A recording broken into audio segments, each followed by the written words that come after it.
another Warframe video. This time I'm doing a quick recap of Devstream 112. And if you've seen these, or if you haven't seen these before, rather, I just do a very quick recap and I stick to more important information and skip over most cosmetic or kind of like fun-related stuff. So if you want a full, more complete Devstream summary, I will link to a text one that I think is pretty good in the video description. Now, let's get into this. So, if you watch a Warframe partner stream for at least 30 minutes, you can earn a free landing craft skin, one per day starting, I believe, today. I think it's Friday, Saturday, Sunday. So, be sure to do that if you like free cosmetics. Saren's rework to console is incoming soon. I'm not sure when they patch after getting it certified. However, it was certified last night, I believe. That's what they said.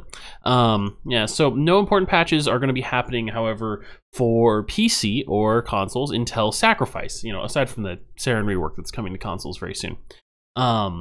And they're going to only do really urgent hotfixes, like there's a major bug. I believe they said that they have one hotfix coming next week, but possibly we won't see many other patches besides that until Sacrifice comes out, which should be, they said, before the next Devstream, knock on wood, not guaranteed, but that's the goal. So before the next Devstream, we should see a patch for Sacrifice. So soon. Exalted weapons are going to, they talked a bit more about the change to exalted weapons, where exalted weapons are going to be getting their own slot, and as a result of that, they're going to have more polarities than normal when they start out. I'm a little apprehensive about this comment because, okay, they start with more polarities, but he has a tendency to include these D slot polarities and then not include any D polarity mods in the game. So that's a little bit less than ideal.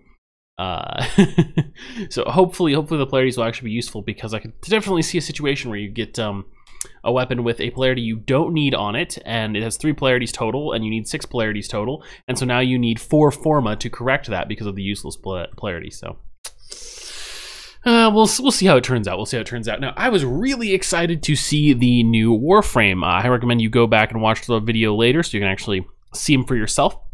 However, the new Warframe that's going to be coming out soon, they want to release him as soon as possible, and he's close to done, but there's no particular timeline that's been given. He is a Eidolon-themed Warframe, which was what my guess was for what the next Warframe would be, so I'm very proud of myself for calling that one.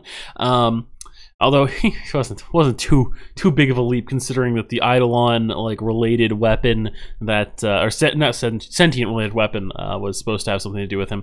Anyway, so he's got kind of like a vampire vibe going on. Supposedly, I don't think many of these abilities, except for the lifesteal, are all that vampire related. Sleeping people and charming people and lifesteal. I guess that's vampire-ish. It's vampire enough, I suppose. So, his first ability marks enemies. It's not clear if it does anything else. Marking enemies is this kind of mechanic that's not his passive, that he also has added on to several abilities. And they didn't really explicitly say what it does, but it appears to first give you some control of enemies, they're a little bit under your control, and then maybe they attack allies, but at least they don't appear to attack you anymore. And then if you mark an enemy twice, now at that point they start attacking enemies, and they will explode and deal extra damage on death. No information about how that's going to work. Really hoping it's life percentage, right? Really hoping it's life percentage, because that gives him this ability to, I think it's not a super overpowered way of dealing damage, but I really don't want this guy to turn out to be a just CC frame. Yeah, anyway, for various reasons. But anyway, his second ability blocks damage instances. And this is pretty interesting. It's not clear if it actually blocks damage instances. When I was watching them do the video, it appeared that damage was turned on and that they were not taking any damage from attacks. Like, the enemy would attack you and the enemy gets stunned and you don't take damage. That seems to be what happens. So if that's how it works, I'd say it's pretty good. If that's not how it works, it's pretty bad unless he has 600 base armor. But I think that's how it works, which would be pretty cool. I just hope that we can increase the number of instances of damage it blocks through modding, because it blocked 7 instances, I think, baseline in the video that they showed, which is a little bit low. With modding affects it, it's not too bad, but maybe even a little bit higher than that. A lot of enemies can just strip that off so easily when you're in, the game is a horde mode, so you can get hit by a ton of attacks at once. Anyhow, it does seem pretty cool. I think it's probably a pretty good combination if you play them really frenetically and try and dodge as much shit as possible. yeah, it'll help protect you from the occasional bombard one shot and whatnot. I hope. Okay, so it also marks enemies. So again, more marks. Your 3 ability turns you into mist, and you rush through enemies, and it marks them. They said it marks them up to the highest rank of mark, which I assume is 2 because they only mentioned marking them twice. But maybe that'll change before he comes out. So it seems like, I'm actually not sure I like that, because it seems like you would just rush through enemies with 3 all the time, right? And that's how you would mark enemies, and your 1 is just useless? I want to say it's useless. If it just marks enemies and it doesn't have like another really neat interaction, you probably just spam your 3. Oh, the enemies who have been marked twice can infect other enemies by attacking them with marks. So that is a useful thing.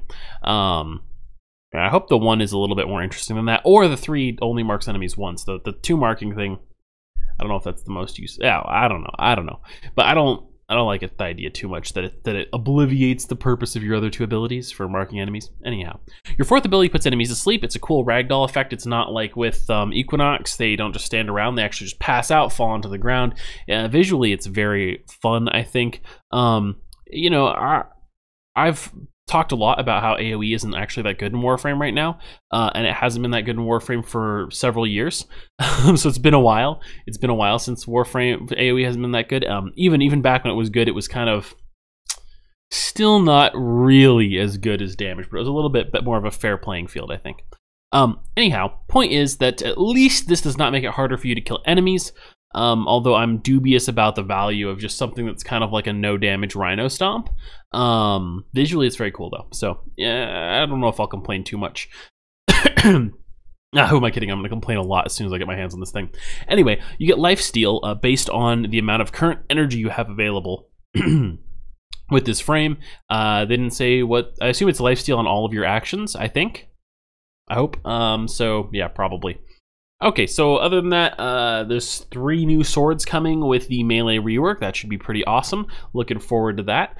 Oh, and there's one other thing that they did touch on that I wanted to talk about, and that's the CC issue. Okay, so this is gonna, you've heard the summary. Everything important has been talked about pretty much, except for one thing that I have a bee up my ass about, and other people didn't mention about in their like little summaries of the Devstream that I've noticed. Which is they talked about how, or acknowledged the fact that right now, crowd control is not very good. And this is what I've been saying for a long time. Basically, since Void Fissures came out, crowd control has been kind of bad in Warframe. And that's because before, and it wasn't super great before, like Warframe is a horde shooter, right? I mean, you're familiar with the game, and it's the goal is to kill enemies as fast as possible and slaughter enemies. And that's also what's fun, for a lot of people at least.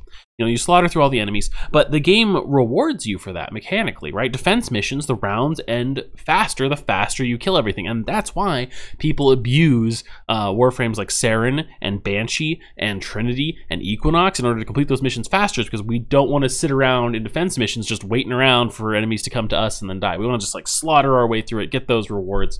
Anyway, the point is that the game heavily rewards you for playing this way, and you know, there's just not that much reward for just CCing enemies. CCing enemies mostly stops you from killing them as quickly. Even more generous CC, it's kind of like, well, if you've actually locked down the enemy so that they can't run over to you, you're slowing down their progression towards you so you can kill them. And you, at best, you're doing nothing useful, because then like Equinox ults and kills them all. So there's this awkward situation for crowd control. And the reason it wasn't like this before is because we had some scarce resources, mainly like tower keys. Not all of them were scarce, but certain ones were, that rewarded you for crowd controlling enemies, right? So like if we're doing, if I want to get like a ton of ducats, back when new primed mods were released on Barrow, and like that was actually a thing, if I want to get a ton of ducats for that in a really efficient way, let's say I really just want to spend all my time grinding, you know, missions that get me ducats. So I want to grind interceptions, and you don't need to kill enemies to win interceptions. There's no need to, and your focus is very clearly on, you know, completing the waves of interception. So what you do is you use CC, and you don't have to worry about killing enemies. Maybe, you know, someone wants to run around and kill all the enemies that you're crowd controlling. Sure, why not? But you can. There's a really useful purpose for crowd control right there, and the reason it was actually became useful is because you would want to go very late and do really long missions so that you could get more rewards for a single void key. So you wouldn't have to grind void keys. Some people it wasn't an issue for, but you know, even I have like a ton of hours played, and I played a shitload more Warframe back then, and I certainly did run out of void keys. You definitely could, especially if, you know, you just didn't play things that weren't the void, which there wasn't much incentive to do once you had some like basic stuff available to you. You know, you grinded out some basic stuff in the game. So yeah, we're in this situation now where that sort of motivating factor for utilizing crowd control is gone, and there are more and more reasons to just complete missions quickly. Basically, like, you know, the Sanctuary Onslaught's out now. You want to kill stuff as fast as possible. CC is not worthless, but